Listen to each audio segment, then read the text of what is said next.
kuna mwanamume ambaye shejina.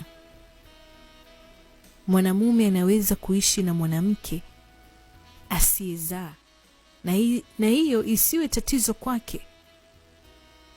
Kama hatakuwa na washauri wabaya tu kwenye mahusiano, hilo sio tatizo.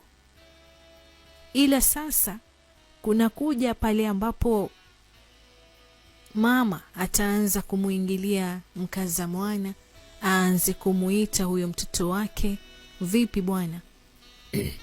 Mbona harusi haijajibu?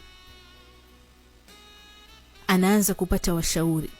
Lakini mwanamume binafsi yeye mwenyewe hana tatizo na kwamba nimeishi na mashbaby miaka 3 ndani ya ndoa na hajaanza kuniitisha viembe vibichi, hajaanza hata kutema mate kuonyesha ishara kwamba ana ujauzito. Kwa hilo yuko sawa. The moment akianza kupata washauri, ndo pale anaanza na yeye pia kukuwekea pressure wewe kama mwanamke.